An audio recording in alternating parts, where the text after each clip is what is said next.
तो दोस्तों आज 20 जुलाई है और सीजेपी प्रोटेस्ट का वो इम्पोर्टेंट दिन है जब पूरे के पूरे जो प्रोटेस्टर्स हैं वो संसद तक मार्च करने वाले हैं, स्टार्ट कर चुके हैं और किस तरह से पुलिस और सारी जो फोर्सेस हैं वो उनके खिलाफ वहां पर लग गई है, उनको रोकने के लिए लग गई है। उन्हें भर भर के जो है बसेस में भरा जा रहा है, उनके साथ बहुत ही रूखा व्यवहार किया जा रहा है। कई सारे वीडियोस, कई सारी चीजें ऐसी भी आ रही थी सामने कि रात को ही वहां पर जो है कुछ ऐसी एक्सीडेंटल एम्बुलेंस या गाड़ियां वहां पर खड़ी कर दी गई हैं, वैन्स खड़ी कर दी गई हैं ताकि ये दिखाया जा सके बाद में कि देखिए किस तरीके से तोड़फोड़ की है, आगजनी की है और इतना सारा जो है वो नुकसान पहुंचाया गया है। साथ ही एक ऐसी गाड़ी भी खड़ी की गई है जिसके अंदर बहुत सारे पत्थर वहां पर भरे हुए हैं। ये उसी रोड पर गाड़ियां खड़ी करी गई हैं जहां से ये प्रोटेस्ट संसद तक निकलना है, उस रोड पर, ताकि कहीं ना कहीं वो पत्थरबाजी इन्हीं के, जो उनका कहना है कि इन्हीं के सरकार के जो लोग हैं वही पत्थरबाजी करेंगे और बाद में इन प्रोटेस्टर्स को बदनाम किया जाएगा। आप सोचिए, लमसम आज 1 महीने से ये प्रोटेस्ट का पूरा चल रहा है और बहुत ही शांतिपूर्ण तरीके से चल रहा है। उनकी तरफ से कोई भी ऐसी चीज नहीं हुई है कि सरकार को एक मौका मिले, लेकिन किसी तरीके से सरकार वो मौका चाहती है जब वो ये कह सके कि प्रोटेस्टर्स की तरफ से इस तरह की घटनाएं हुई थी, इसलिए हमको बहुत सख्त एक्शन लेना पड़ा।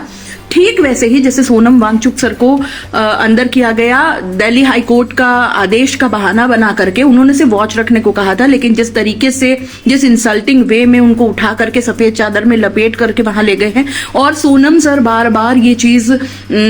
वहां से मैसेज रेगुलेट कर रहे हैं कि मुझे बहुत ही गलत तरीके से यहाँ पर रखा गया है, ना कोई फोन लेने दिया जा रहा है, ना मैं किसी से बात कर सकता हूँ, ना मुझे यहाँ से निकलने दिया जा रहा है, उनको और उनके वाइफ दोनों को। तो इस तरीके से ये सारी चीजें हो रही हैं। हेड्स ऑफ टू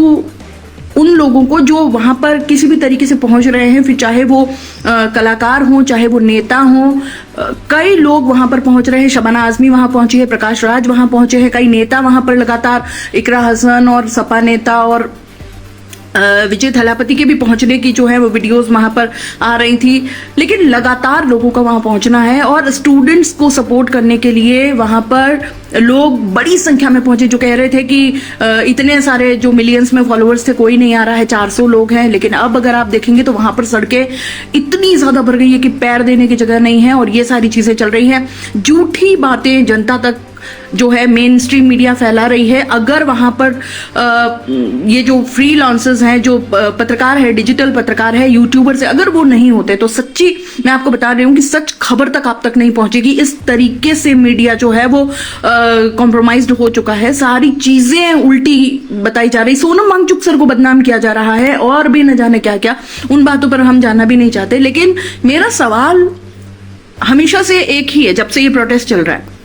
या जब से उन 18-20 बच्चों ने आत्महत्या की है, कि क्या इन बच्चों की बात सुनना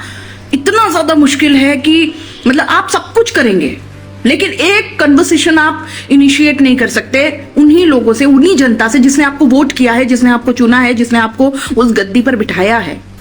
क्या इतना मुश्किल है एक नेता का इस्तीफा दे देना, जिम्मेदारी मानते हुए, अपनी गलती मानते हुए,